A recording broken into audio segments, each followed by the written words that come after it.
Nowadays, in the climate of anti-colonial thought, he's seen as a villain seeking gold and enslaving the existing indigenous peoples, a policy that also enslaved thousands of West Africans in the later centuries.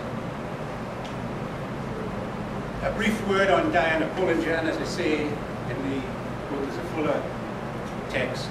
But basically, she was born in London in 1908, studied at the Royal Academy of Arts in London, England, about the mid-1930s, and actually received 6 medals for the quality of her work.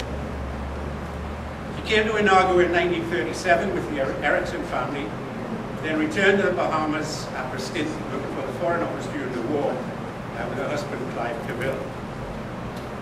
While in the Bahamas, she painted a large mural at the Nassau International Airport, which unfortunately is now lost. No one knows where it is. And the Stations of the Cross at St. Philip's Anglican Church in Inago. In 1957, she painted these screens, the history of the Bahamas, in pictures for the Nassau shop. And about 1981, the sister-in-law Liz remembers bringing the screens to the museum. Were donated to us from Nassau shop. In 1966, Diana and Clive moved to Victoria, Canada, where she died in 1986. 2 sets of screens. Sorry about the quality of pictures. She has them as in ages: the age of discovery, the lost century, the age of colonization, the age of piracy, the age of emancipation, and the age of development. So each screen is about 100 years long. In writing this book, I really wanted to show the Lucayan influence, and so I found a map in one of our old journals, and Joanne at Media was very good to redraw the map in modern colours. And so it shows Bahama, which is the name of Grand Bahama, and it's in the Arawak language. Ba meaning large, Ha upper, and Ma midland. In other words, large upper midland. And if you study the islands, you'll find that they've got a geographical nature.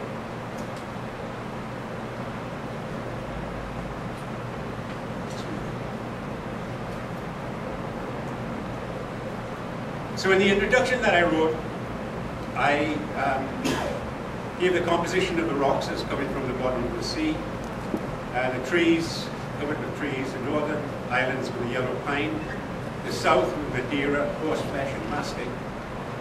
And Columbus's quote from his journal: "I walked among some trees which were the most beautiful I have ever seen, the islands as they existed in all their virginal beauty and pristine magnificence, set like jewels in a crystal sea." I go on to say that the Bahamas was inhabited by the Siboney first, Taino, who went to Hispaniola and Cuba, the Boricino, who went to Puerto Rico, and the Lucayan, who came to the Bahamas, all of the Arawak-speaking family. I talked about the civilizations in America, Asia, Europe, Islam, and Africa, and give a little idea that Columbus was seeking a route for the spice trade because it was blocked off by the Muslim empires. And that was the start of globalization and colonization. And then in the final paragraph, I say that people who came created a history through the use of the land and the sea.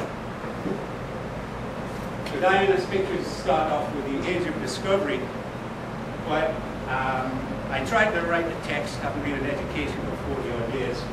I made it bristle with research topics which would assist the students and the teacher. For instance, I given the discoverers who left Spain and Portugal, Bartholomew Diaz, Columbus, Vasco da Gama, and Vespucci. In the age of discovery, I give a little. I only had space for 550 words in between the pictures, so I had to make it quite brief.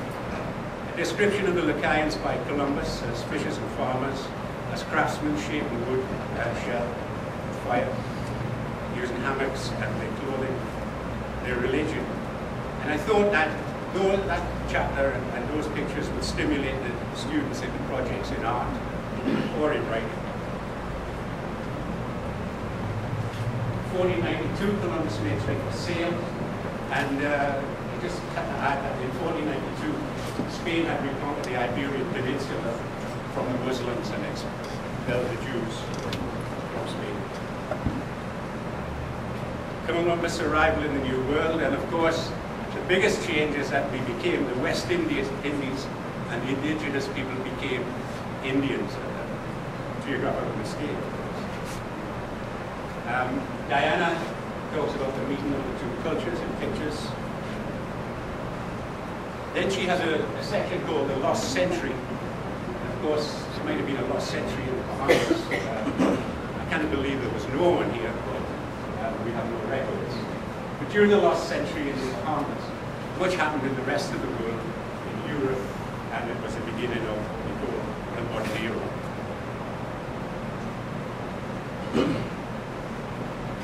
A brief talk about the Spanish galleons that sailed through the Gulf of Florida, taking the metals and produce back to Spain.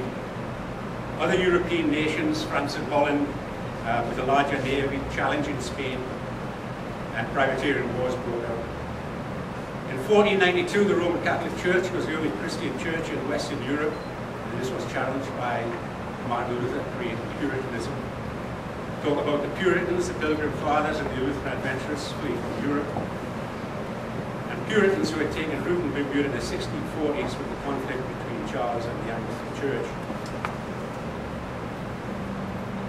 Shipwreck on Bridget Point on the Devil's Backbone, and that forced the Lutheran adventurers to shelter Pitcher's Cave north of Lutheran. Diane has vivid pictures of the extinction of the Lucayans. She goes through Ponce de Leon searching for the fountain of youth. And then she calls it the age of colonization. The discovery of the Bahamas Channel by Ponce de Leon became the preferred route back to Europe, with Spanish galleons laden treasure, of course. And the race to trade and colonize in the Americas was ended by the other European nations. She has some nice pictures of the Lutheran adventurers, of Spanish invasions and crucial proprietary governors, and then become pirates. We talk about the Buccaneers and the golden age of piracy, and then you've got to dispel the myth that Blackbeard was the most important pirate. He was actually the most notorious, but a man called Captain Benjamin Hornigold, a seasoned privateer from the Queen Anne's War, was the dean of pirates, and he trained Blackbeard. Blackbeard was Hornigold's quartermaster. And when they captured a French ship, it was given to Blackbeard, the captain, and then became infamous for 12 or 18 months. After the pirates, she talks about Governor Woodes Rogers, and then war with America and the coming of the Loyalists, and then the age of emancipation. And I deviated a little bit. She talked about the government house, the Parliament buildings being built, and the lighthouse on PI. But I concentrated in that section on the slavery and emancipation. So approximately 14,000 slaves came, and 6,000 liberated Africans between 1780 and 1860. And the majority, as we know, are Congo, Igbo, Yoruba, and Hausa.